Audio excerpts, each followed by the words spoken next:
Grew up in Howard Street, in 911 Howard Street, beside Ted Brown in 909 and Mrs. Pico in 913, and we knew the whole street, and the whole street was fantastic. And because we'd ride to school or walk to school, and Dad bought the house for £500. I've still got the receipts, and because I'm a bit of a hoarder and I'm sort of into family history and all that sort of thing, and anything that's sort of unusual or a bit different. And so we were brought up there, and I was born, obviously, as I said, in Webster Street, which is now a doctor's surgery. It was a psychiatric hospital for a while, but I wasn't there then. I just want to make that very clear.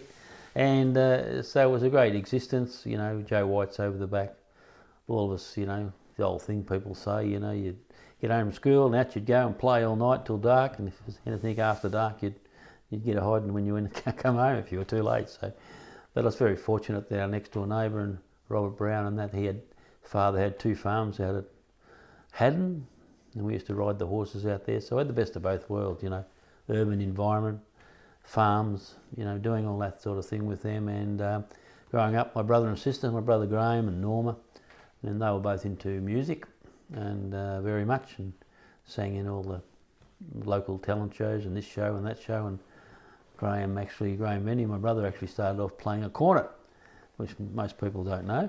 But he gave that away because he didn't like that much. So then Dad got him on the piano, and away he went. But no, we had some great times. And I was brought up with, of course, Dad and Mum and all their friends were all musical. So there was always music, always 10 people Dad would have a party, and out the front there'd be 10 or 12 people playing squeeze boxes and violins and saxophones and all this, and then everyone would argue over some rudiment of music, some chord after they all had about 20 beers, and and of course all the women would be down in the kitchen, because that's where the women used to go, in the kitchen. The men used to go up the front. So I was only about 8 or 10 when that, and we always had, I think, as I said before, we've always had, because we had about an acre there, beside Brown's, we had cats and dogs and ferrets and rabbits and chickens and goats, horses, and all that sort of stuff. And so that was a good environment to be brought up on, especially with the farm there, all that sort of thing, and the creek at the back. And I just noticed the other day when I was walking along there, the creek at the back, there wouldn't be tadpoles and and frogs in it now, like there was when we were there, you know. And no, we just get up to some great times. And as I said, we had the best of both worlds.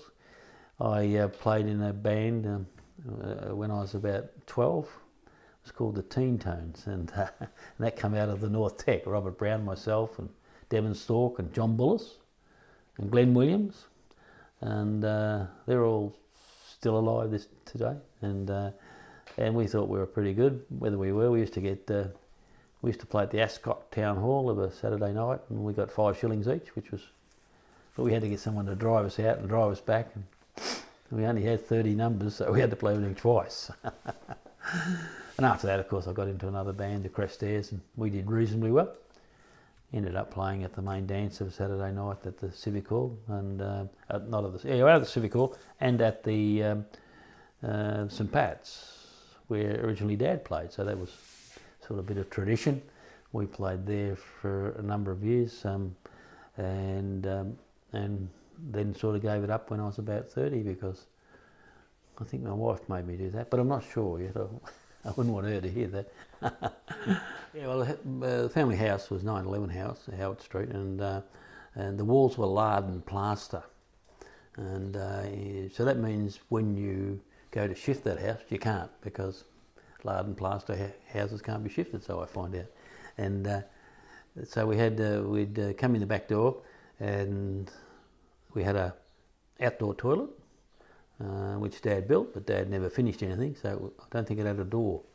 Before that, there was a right outside dunning, and that's when the nightman used to come, and that was funny, because I think I've said this before, but the dog used to harass him up the thing, and the effluent used to flow over the top as it was coming down. But that was always a bit of fun. We always watched that with glee, and the doctor and the cockatoo next door, Davis's cockatoo, used to sing out "Baker" so we had our own fun. But the house, as you go in the back door, there was always had a fernery on the left, all the ferns hanging down, and the odd possum in there and all that sort of stuff. And then Dad, who worked in the railways, down at the railway workshops, also there was 2 or 3 people coming in there through the week, and he cut their hair, which it's always amusing. Oh, so and so's coming to get his hair cut. Oh, well, fair enough. That's what happens.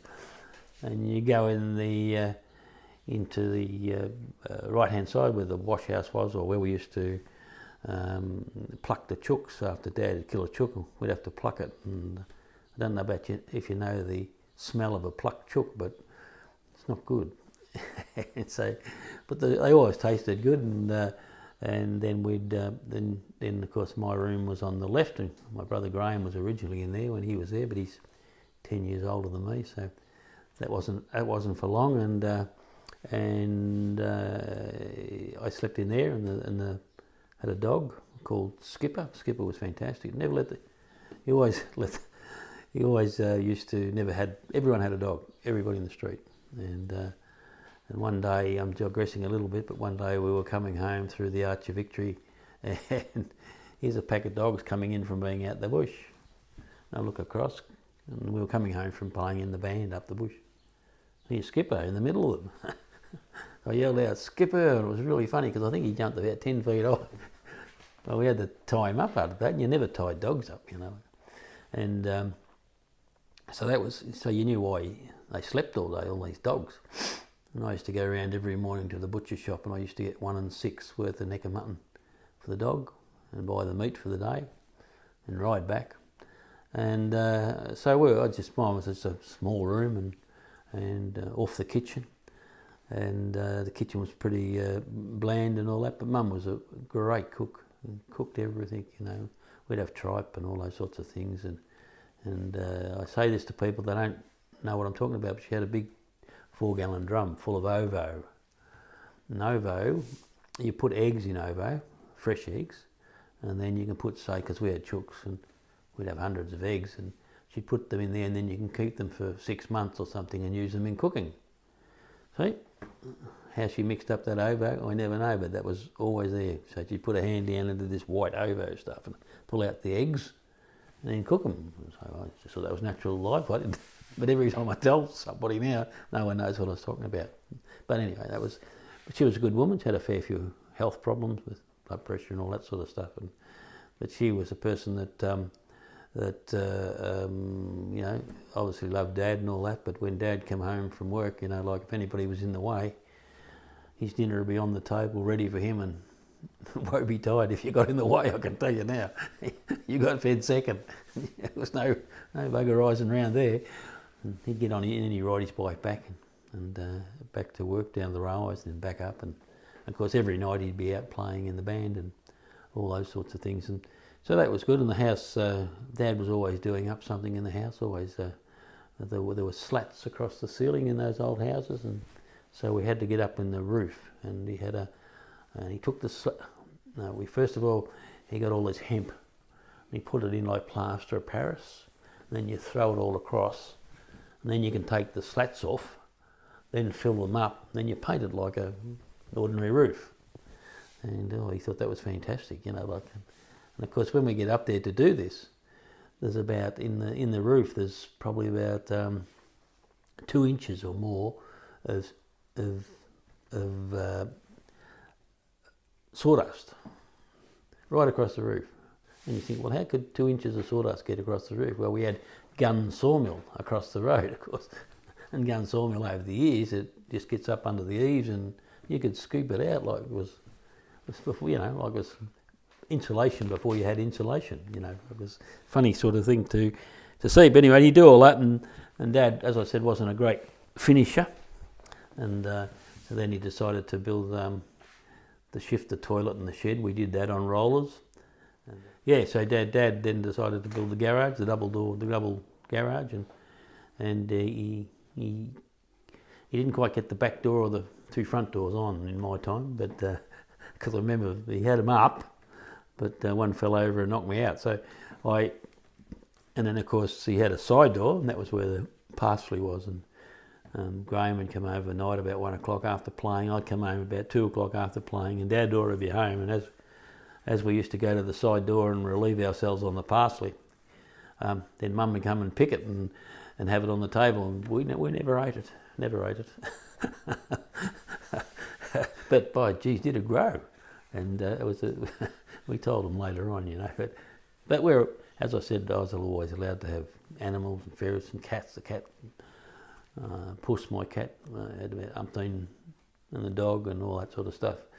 Always had pups and stuff running around, but you don't see cats as much these days as you used to, or dogs just freely running around and fighting and carrying on. But it was a lounge room, and it was we had 2 open fires, and then later on Dad got a fire, like a box fire, like a heater, Crest Air heater, hence the name the Crest Airs. And so they used to sit in front of that with briquettes. Don't see briquettes now much, do you?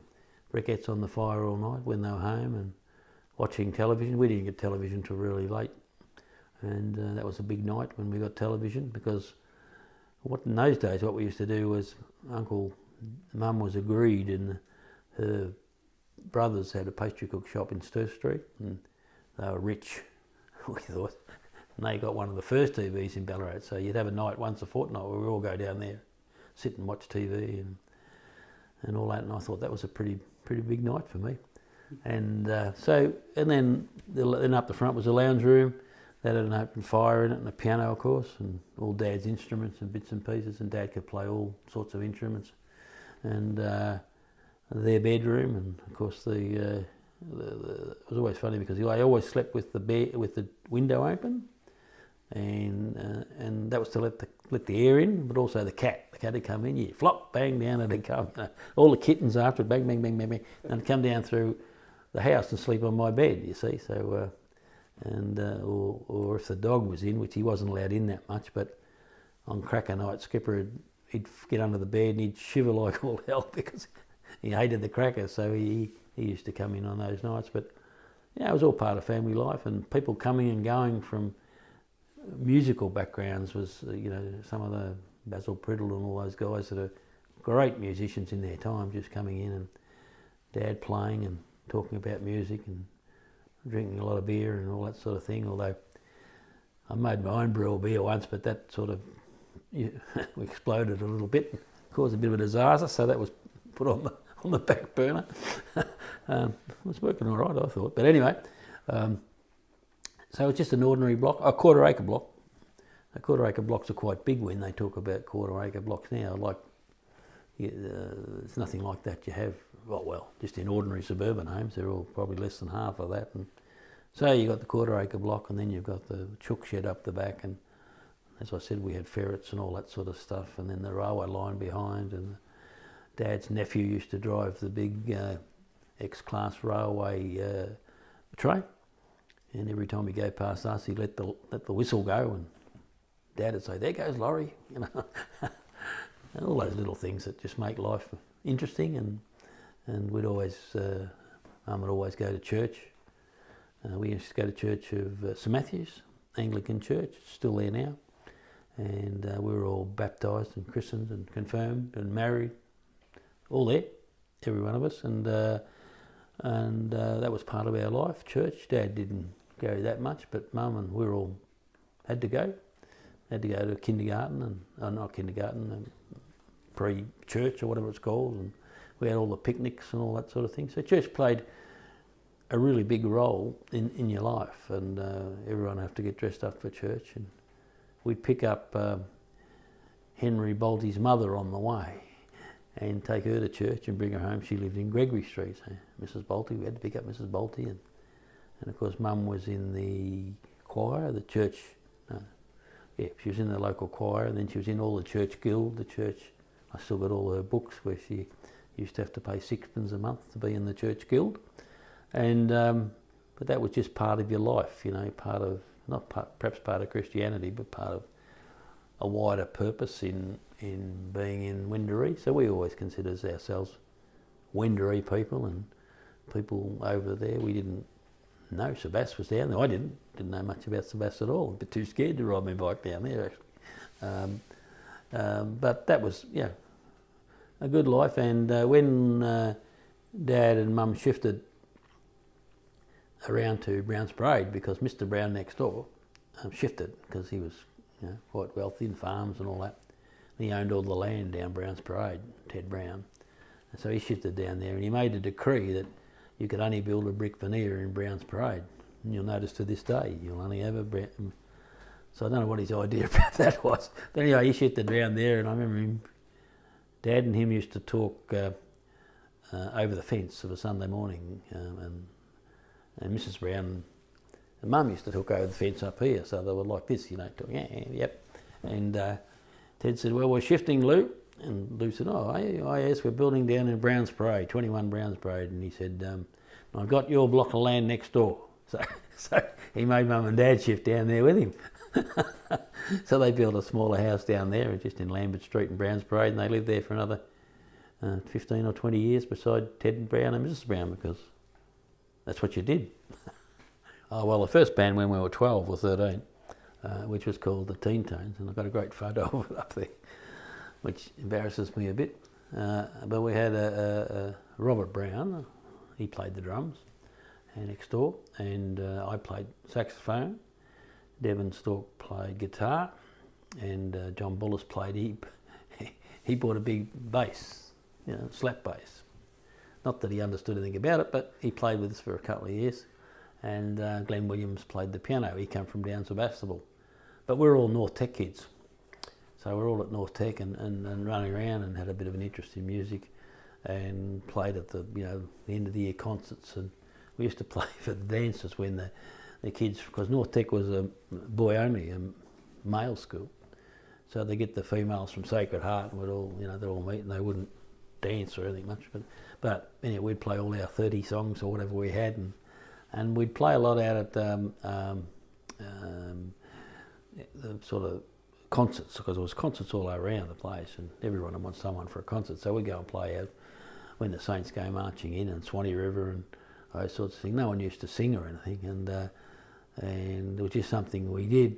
And Dad, because Graham and Browns and all those people were into music, so people just said, "Oh, you come and play at our dance," because the bush dancers were looking for cheap bands. You couldn't get any cheaper than us, so we'd go out and play and think we were fantastic. And then when, of course, we left school, we still played a bit, but then we formed a band called the Crest Airs, and we had Alfie Armstrong and a number of different people in that band at different times, and Trevor Gleeson and myself and Robert Brown and Keith Rugg and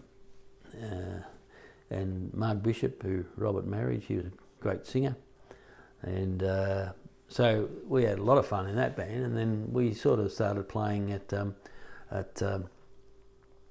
we were just a fun rock and roll band. That's what we were, because we had limitations, or I did, and we just treated it as fun. So we practiced one night a week and get a few numbers and play around, and then all of a sudden we're in sort of fairly big demand for dancers right around, and we'd play at virtually every Friday and Saturday night. And there was an agent up in Bendigo, can't remember his name, but he used to get us jobs all over, down in Melbourne and all over the place.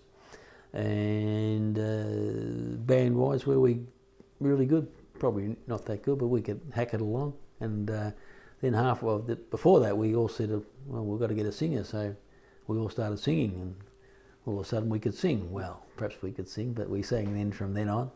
Then we had a dance we ran a dance at the Creswick Town Hall. Graham was playing in and we had their artists come out to us as guest artists on the night, and Johnny Ferguson and all those sorts of guys. And that was all a lot of fun. But we got off and running. We'd be playing at least 2, if not 3 nights a week, and the people just ring you up, especially for balls and stuff like that. And I used to do all the bookings, and people would ring up and say, "Oh, well, So it was only about 5 or 6 bands, and at that stage there was not many dance bands, but we were considered a modern dance band, because what you'd have if you didn't have us, you'd have my father's band, like Johnny Gilbert and all those guys, Mickey Mason and all those. So we were coming into the new trend of rock and roll bands, but you still had the modern waltz and all that. You had to have the modern waltz and the evening three-step and Pride of Erin. You had to have that, and it was funny because when you were coming into that era, a lot of people coming to the dances were still the old type that had come up with the go-goodies and all that sort of stuff. But then you had the trendies who were, get rid of all that, So you copped it from wherever, because we played at the store gift one night, the store gift on the Monday night, and they had all the different people, age groups and everything. And well, you're going to please some, but you're not going to please others. And we do things like the policeman's ball at Horsham every year, and that was a Monday night or a Tuesday night. And you talk about, we didn't, but I will talk about smoking. And you look out and you just can't see anybody, nobody. You talk about passive smoke, nobody can you see. And you think, this is good, it's going well, because you don't know what's happening. But it was always good fun in a band too, because I used to MC and sing a little bit and play the sax. But it's always was a challenge to me personally to try and get them on side. And that's my sort of marketing background, because as you know, you could be sitting there at 10 o'clock and no one's even got up and danced, and you're thinking, oh God, this is not going well. But once you get them, it's like a rush, once you get them up, once you get them going, you've got them in the palm of your hand, and that was the greatest thrill for me, especially when I played with another band, another rock and roll band later on, where they were really good to have the challenge to get people going, because if you haven't got the challenge, you'll sometimes never make it. And then of course it was just coming into the balls where you had there was some like JCs and those sorts of things where they didn't have any drink at the balls. Well, then you had another problem, especially since all our band sort of had a few drinks, but that's always harder then to get the people in the palm of your hand in the dances. And then of course what made it worse then, you went from this was before that, you went from 6 o'clock closing till 10 o'clock closing. Well, you can't get the people into the functions until probably 10:30 then. And then of course when that sort of relaxed, then you had the trouble getting into any function. But it was all good fun, and we had some great nights and some great fun nights afterwards and all that sort of stuff, and driving home from Mount Gambier in the middle of the night, 4 in the morning, 5 in the morning. Unfortunately, most of the we ever took one car and a trailer, and most of the most of the time, everyone was drinking long necks and stuff and all that sort of stuff, so which we shouldn't have been. And one night we had a bicycle gang up in St Arnaud, and one of our blokes tried to, I think, talk to one of their women, and so they chased us home they were behind us, and the coppers were behind them, and I was in my FC hold and only do 80. At any rate, the coppers stopped them, and so we lived to tell another day. But we did have lots of issues, especially when you'd have a band. In those days when you'd play, like we ended up playing at the main dance, CYD, in the St Pat's, and that was really good. We'd have 800 to 1,000, perhaps 1,500 New Year's Eve there, and that was really special. And that was all just great fun. We'd have a guest band, and we'd be there, and that was great fun to do. And once again, getting the people in the palm of your hand. But the point I was going to make, which I'd just forgotten, is that when everybody was up dancing in those times, say for instance you had 1,000 people at the dance, when 600 are up, there'd still be 400 blokes on their own at the back. And they tell me it's all changed now with women and men and all that, but it was always tons of blokes, always, everywhere you went. And of course when you get that, you get a bit of trouble happening, because they've got nothing else to do but fight, sometimes. Well, what happened when you go to a dance, of course, but because we were playing at most of the dances, that sort of wasn't conducive to sort of getting onto the to meeting somebody, and of course, but there's always a whole group of people up the front. We won't call them groupies or anything like that. We'll just call them friends of friends, and so you'd all meet a lot of people. But what had happened in those days is that there'd be all the kids from the young people from around the surrounding district, like Meredith and all that, would all converge on Ballarat. And all that, that'd be mainly a lot of blokes because the girls wouldn't be driving and all that sort of stuff. And they'd come in and you'd always have 4 or 5 bouncers, never any drinking at the dances or anything like that. And the guys come in and you go and ask dances to start up. There might be a barn dance or something. In the barn dances, of course, it was funny because you'd ask a girl for the dance, and that was good. But anyway, if you didn't like her, it didn't matter because in the barn dance they go off and vice versa, by the way. And nothing's worse than going up to a girl and asking her for a dance, and she looks you in the eye and say, "You're joking." That's about that. So you've got to be pretty careful what you do, especially when she's got 400 other blokes to choose from. But what used to happen, the social atmosphere of that was that they'd ask girls to dance. They'd dance and all that, and they might know them from a previous week, and then they'd ask to take them home, and probably go to the coffee shop. There was coffee shops all over the place. No, it wasn't. 2 or 3 coffee shops. And then either ride home if you got a car, or walk home, or get the last tram, which was probably already gone. So, and then of course they'd develop a relationship from there. And most people in Ballarat, certainly my age, would have met at the dances, and that's how it was then. They didn't meet at the pubs or anywhere like that. So it became good from the point of view is couples could hook up, and then off they'd go. And you'd have a lot of people there. I know my mates, you'd be with them for about 6 weeks, going to dance, and all of a sudden one night they'd take some bird home and you'd never see them again. And that's just, because it used to be not many groups. All, once you were going out with a girl, that was you and the girl, and that was it. Everyone was too scared. Not too scared, that's stupid, but, they're watching their backs, I suppose, from other blokes trying to cut them out. I don't know, but that's the way it was. And we were playing in the bands, of course, and I met my wife at the dance. Originally, yeah.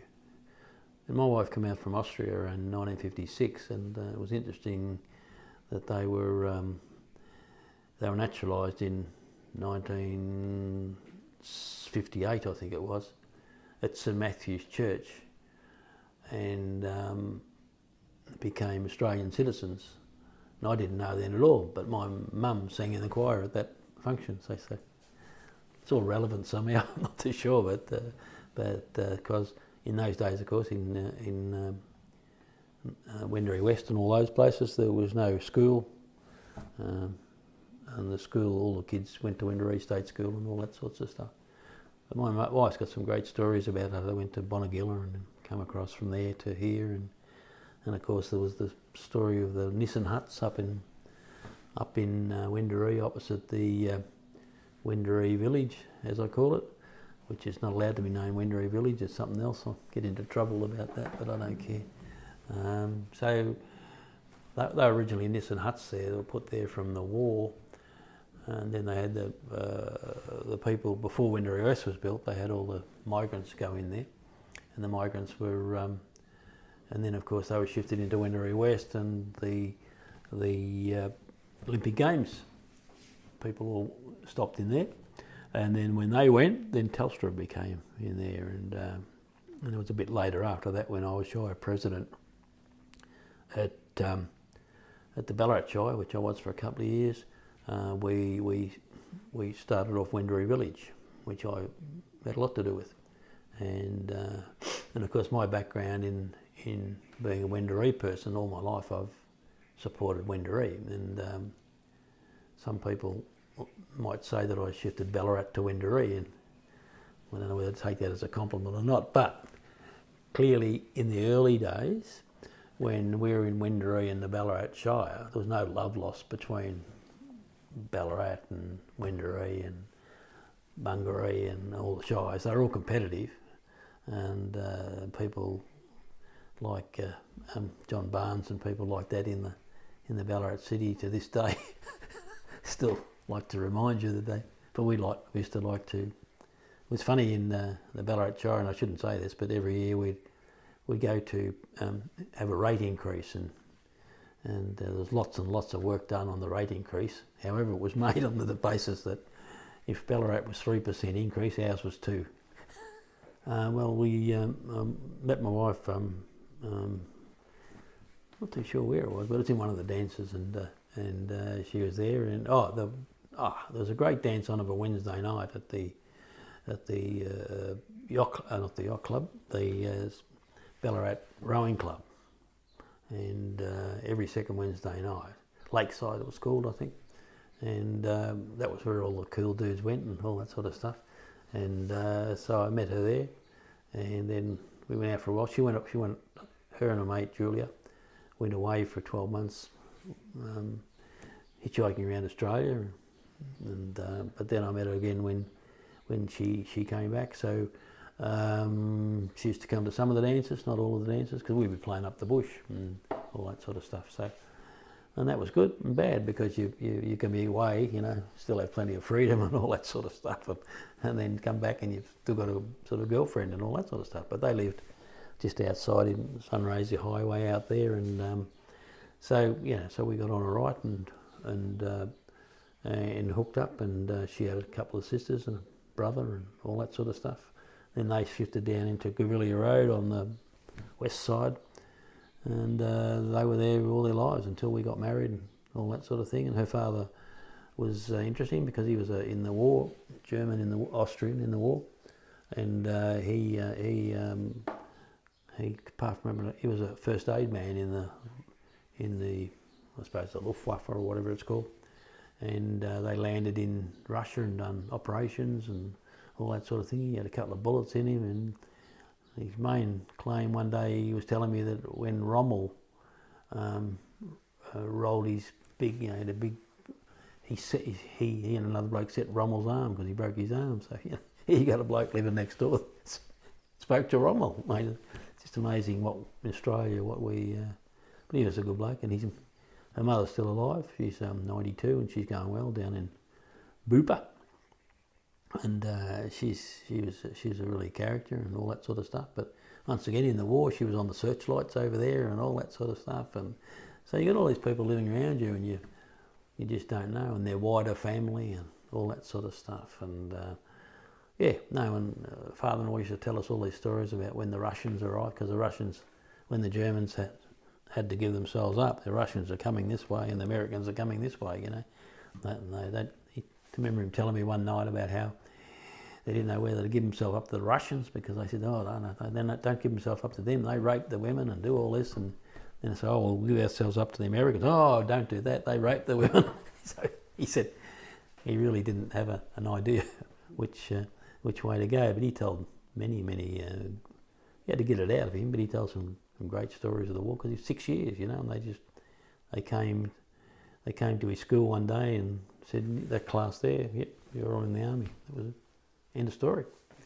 And but he was probably lucky to be in the first aid side of it, or the medic side of it and all that. But to be in Russia in those days when it was, minus whatever, was pretty horrendous. Well, I was about 24, I think, and my wife's the same age. Only 13 days difference. And we decided to get married, and that stage, so we built a house in Huntington Street, which is off Grilliver Road, and so it cost $1,600 for the block.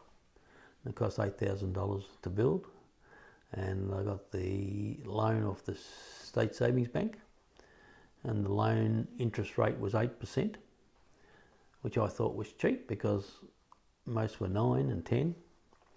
And then we built a house there, a 3-bedroom house, still there today, I noticed. Still got my plants in it, and put a shed on the side, and we're only around the corner from her mother and father, which was fairly good. And Mum and Dad were down at the down a few blocks away. So we're in Wendouree with all the friends and all that sort of stuff, and but it was interesting because after that, of course, the percentage interest rates went way up, you know, and everyone was saying, how could you survive? And however, now they're down at 2% and 3%. People don't understand. They were at 8%. I had one of the cheapest interest rates around, and this is going back when you're on about £18 a week. So that's all relevant somehow, I suppose. But yeah, so we bought all new furniture, and then we had Krista came along in 71 and Simon in 72. And I remember they didn't sleep for 2 years, I don't think. But anyway, that's another story. They wouldn't like me saying that, but I think that's true. Well, Wendouree was when I was in my early years, of course, there was nothing down that area at all. Like Guerilla Road and all that wasn't there. The Wendouree West wasn't there, and because we'd go out rabbiting and ferreting, and if we could find slug guns, but slug guns were never really good at rabbits, I can tell you now. You might as well give that away. But we thought we were doing all right. Yeah, so Wendouree, it became trendy to live in Wendouree, and what the demographics of Ballarat were interesting because all the people down in the streets like French Street and all those streets, if you live down there, people thought, oh, you know, they live in those older houses down there, and you know, down Dana Street and all that, and everyone wanted to have a 3-bedroom brick veneer or even a 3-bedroom timber house. So they were shifting up to there in their droves, getting this new developments and all that, and of course the councillors at the time, there's 2 or 3 councils in there that had a lot of land themselves and subdivided it on behalf of the council, of course. Don't know whether they voted or not, but still, that's another story for another time. Of course, the opportunity was there to go. Of course, now it's opposite. It's trendy to live down in some of the streets where, all those streets where the old houses are, and do them up and have a bit of, you know, complexity around where you're living and all that. So, but all the new, they were just going up in droves and droves and droves, and you were considered to be sort of, not someone, but you were considered to be sort of in a trendy, trendy's the name of trendy Wendouree type of thing, and of course, and you had a great shire with people like Rex Hollyoake and that who just push for sports facilities, and Hollyoake Park and badminton and all those, and Rex wanted to make Wendouree the sporting capital of Ballarat, which he did. Everyone had to come here, and of course everyone in the shire had the same.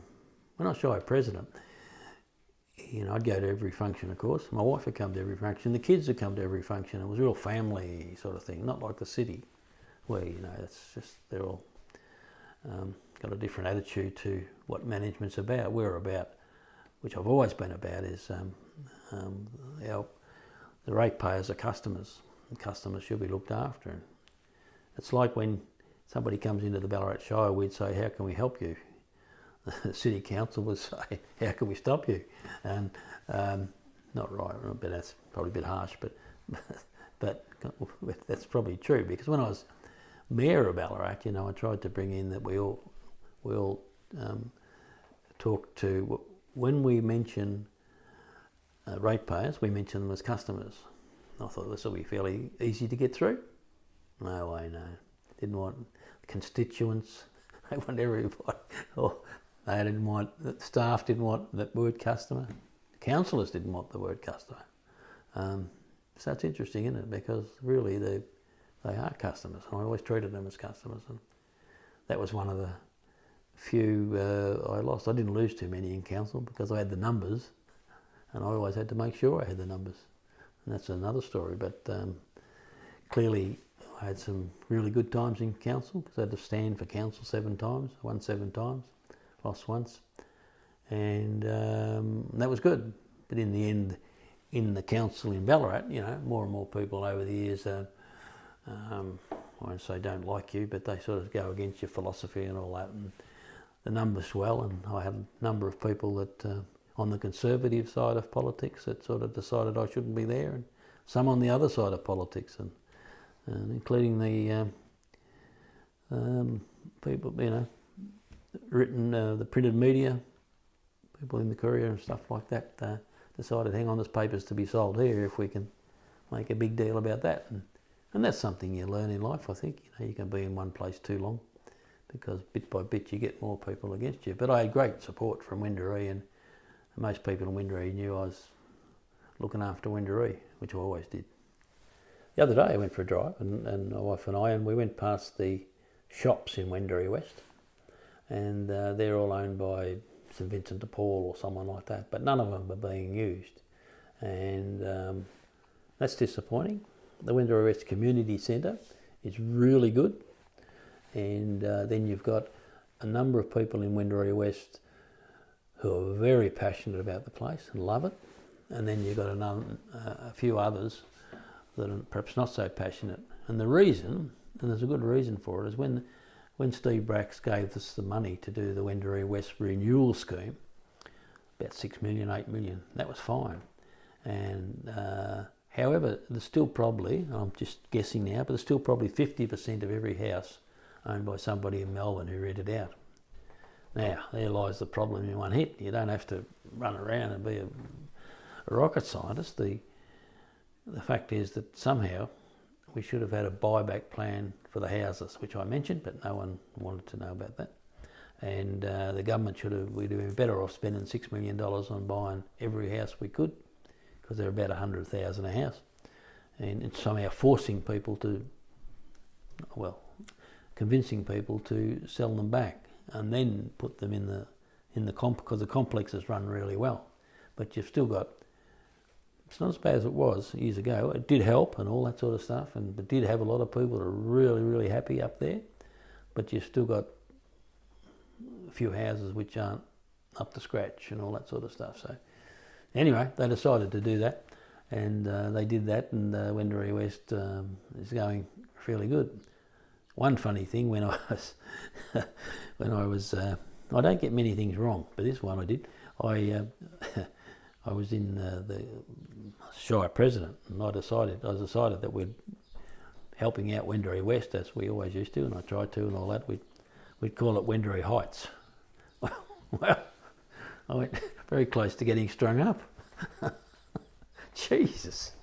Well, I thought that was good, but I don't now. I'm right against it now. But it was really interesting, and because I always helped them with funding from the city council when I was mayor and all that sort of stuff where I could, and all that sort of stuff, and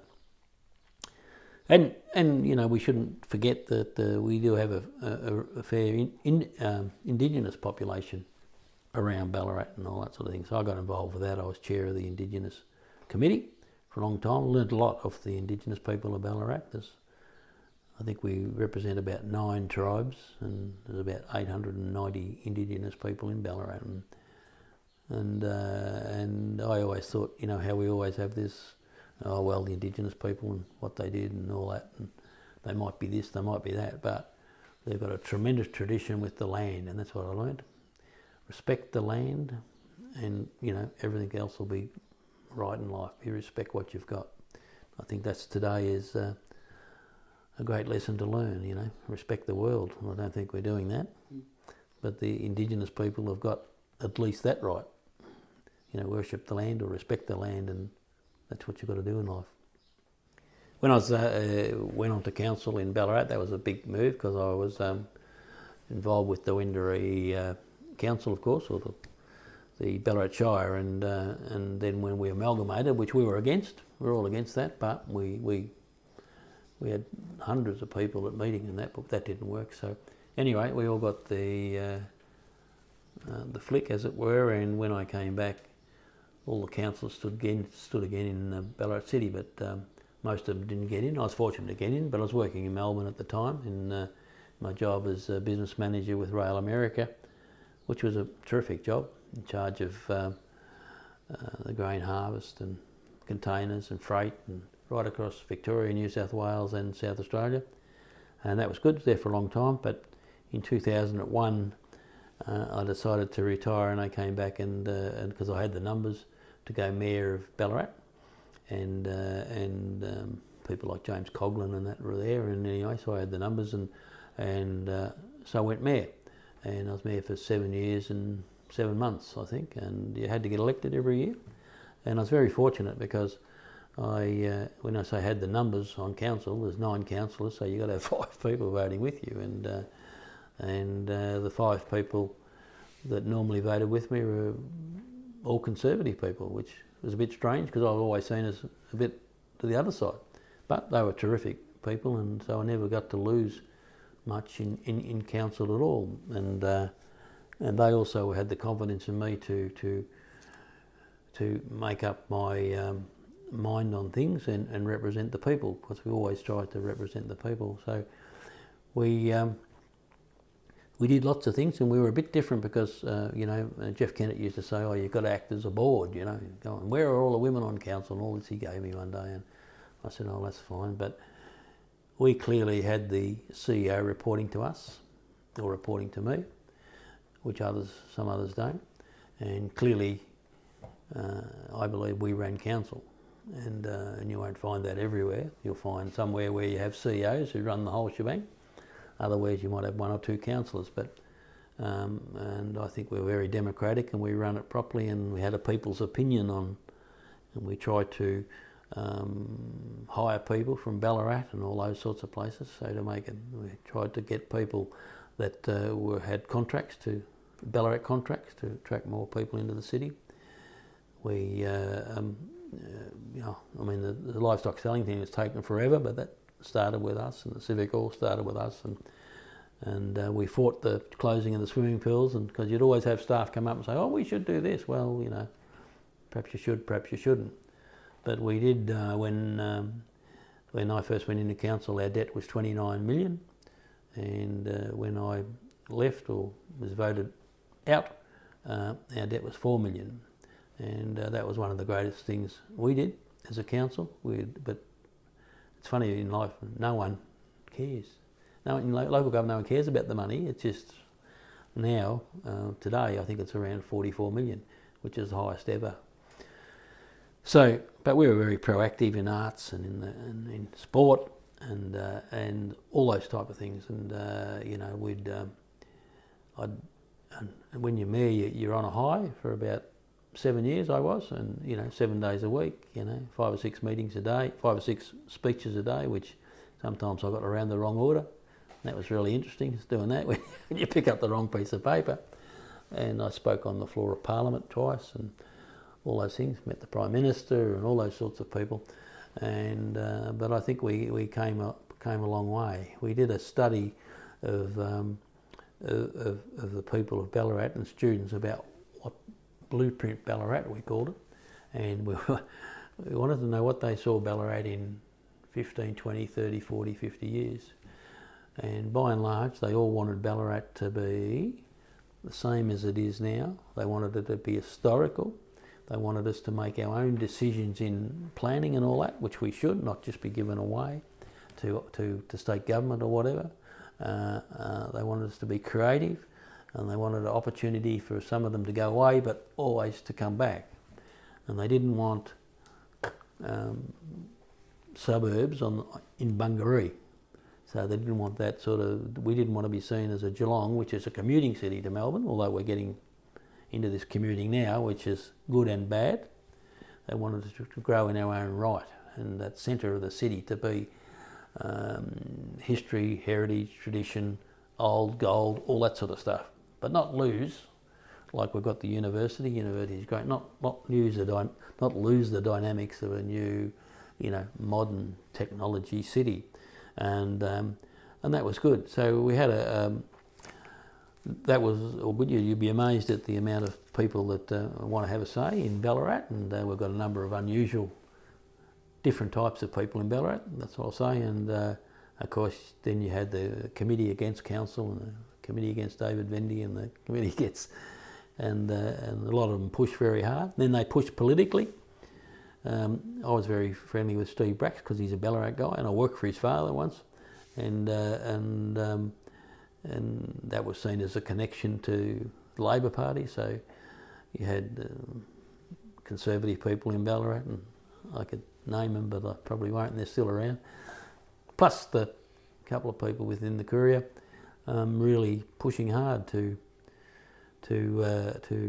have a change, which is fine because not everybody loves you, as I found out. But so I went to. So I, as I said, I was there for 7.5 years, and I think we had amazing growth. We're still in Ballarat the highest growth of any city in Victoria. It's 2.6% or something like that, and we're doing very well. Price houses are still probably not that bad, and of course we've got the facilities of the health and the mental health, and that's why we get all the.